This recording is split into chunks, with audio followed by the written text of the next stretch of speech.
Agama Islam pertama kali masuk ke Sumatera Barat pada abad ke-7, di mana pada tahun 674 Masehi telah didapati masyarakat Arab di pesisir timur Pulau Sumatera. Selain berdagang, secara perlahan mereka membawa masuk agama Islam ke dataran tinggi Minangkabau atau Sumatera Barat sekarang melalui aliran sungai yang bermuara di timur Pulau Sumatera seperti Batanghari. Islam di Sumatera Barat adalah Islam Sunni. Orang Minangkabau sendiri merupakan penduduk asli Sumatera Barat dan mayoritas dari 88% penduduk asli Sumatera Barat saat ini yang secara historis memainkan peran penting dalam komunitas Muslim di Indonesia hingga saat ini wilayah tersebut dianggap sebagai salah satu benteng Islam di Indonesia. Islam adalah agama terbesar di Provinsi Sumatera Barat yang dianut oleh 97,42% oleh seluruh penduduk. Ada beragam pendapat tentang awal mula Islam tersebar di Minangkabau. Buya Hamka dalam buku Sejarah Umat Islam misalnya menyebutkan bahwa pada 684 Masehi, koloni Arab di pesisir barat Sumatera sudah terbentuk. Pendapat lainnya datang dari P.M. Holt yang menyebut perkembangan Islam di Minangkabau bermula dari pesisir Pariaman setelah masuknya dakwah agama ini ke Aceh pada abad ke-14. Sejarah awal Islam di Sumatera Barat terdapat 3 tahap proses dinamika Islamisasi di tanah Minangkabau. Tahap pertama berlangsung melalui jalur perdagangan yang terjadi antara penduduk lokal dan para pelaut Muslim asal Arab, Persia, dan Gujarat. Mereka tidak hanya berniaga, tetapi juga menyampaikan ajaran Islam. Bahkan, sebagian di antaranya menikah dengan perempuan setempat. Islam dinilai sesuai dengan falsafah adat Minangkabau yang memang sudah mengakar lama saat itu. Perkembangan agama Islam di Sumatera Barat menjadi sangat pesat setelah Kesultanan Aceh. Diperintah oleh Sultan Alauddin Riyad Shah Al-Kahar yang berhasil meluaskan wilayahnya hampir ke seluruh pantai barat Sumatera. Sehingga pada abad ke-13, Islam mulai memasuki Tiku, Pariaman, Air Bangis, dan daerah pesisir Sumatera Barat lainnya. Islam kemudian juga masuk ke daerah pedalaman atau dataran tinggi Minangkabau yang disebut Darek. Di kawasan Darek pada saat itu berdiri kerajaan Pagaruyung, di mana kerajaan tersebut mulai mendapat pengaruh Islam sekitar abad ke-14. Sebelum Islam diterima secara luas, masyarakat yang ada di sekitar pusat kerajaan dari beberapa bukti arkeologis menunjukkan pernah memeluk agama Buddha dan Hindu, terutama sebelum memasuki abad ke-7. Tahap kedua berlangsung sekitar abad ke-15 di sekitar pesisir barat Minangkabau. Kali ini, dakwah Islam terjadi dengan perantaraan para saudagar Aceh. Memang, daerah di ujung Pulau Sumatera itu lebih dahulu menerima risalah Islam. Pada tahap inilah dakwah Islam berkembang pesat dan lebih sistematis dalam menjangkau seluruh penduduk Minangkabau. Tahap ketiga ditandai dengan perkembangan Islam dari daerah rantau atau pesisir ke Darek atau dataran tinggi.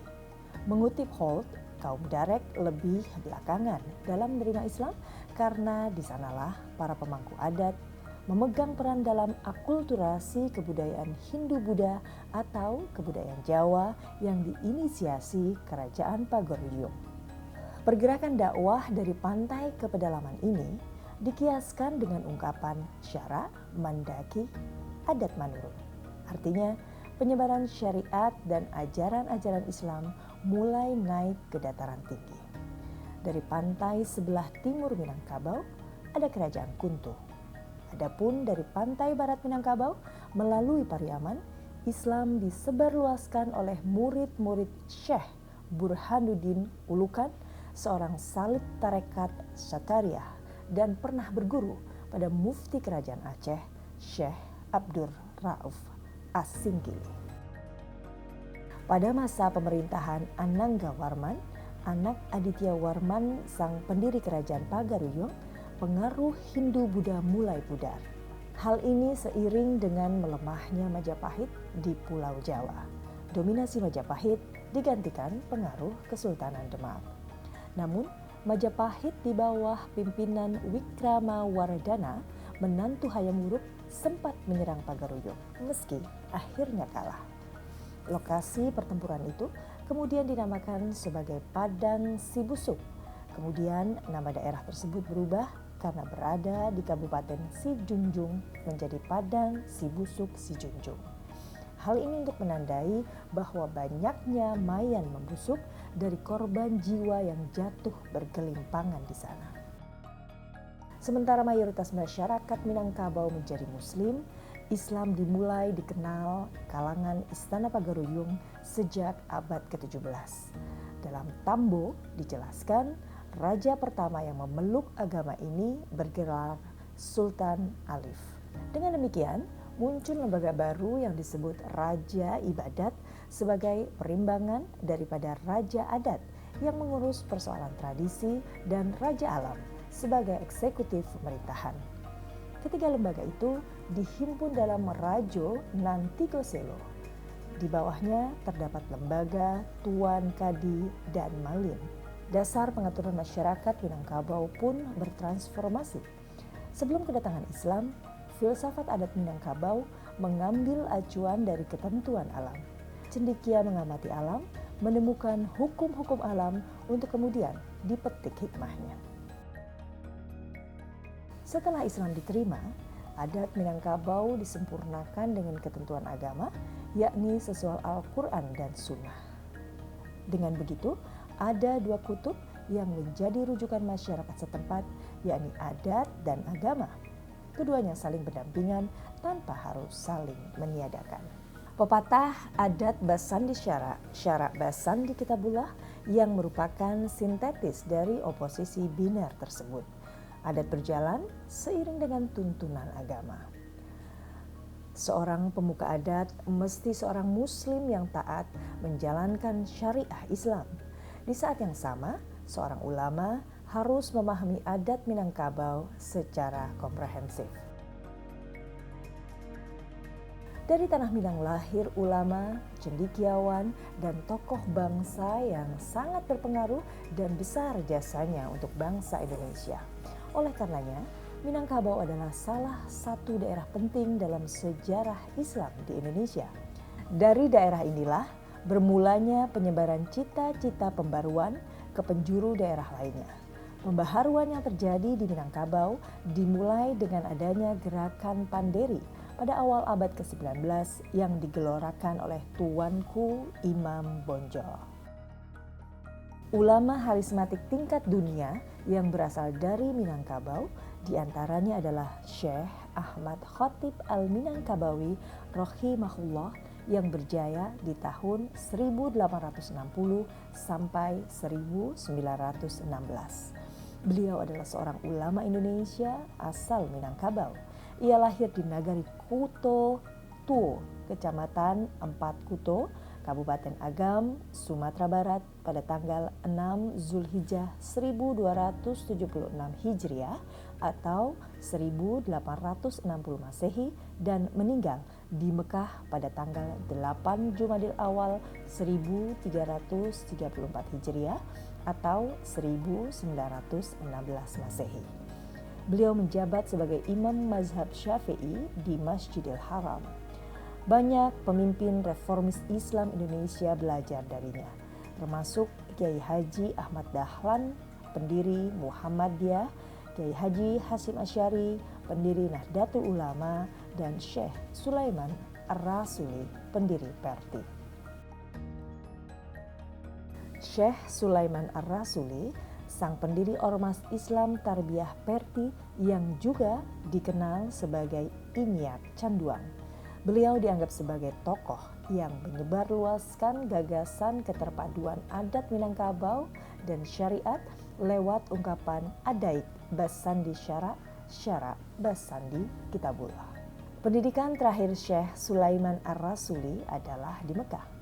Ulama yang seangkatan dengannya antara lain adalah pendiri Nahdlatul Ulama Kiai Haji Hashim Asy'ari dari Jawa Timur, Syekh Hasan Maksum Sumatera Utara, Syekh Khatib Ali Al-Minangkabawi, Syekh Muhammad Zain Simabur Al-Minangkabawi, Syekh Muhammad Jamil Jaho Al-Minangkabawi, dan Syekh Abbas Ladang Lawas Al-Minangkabawi.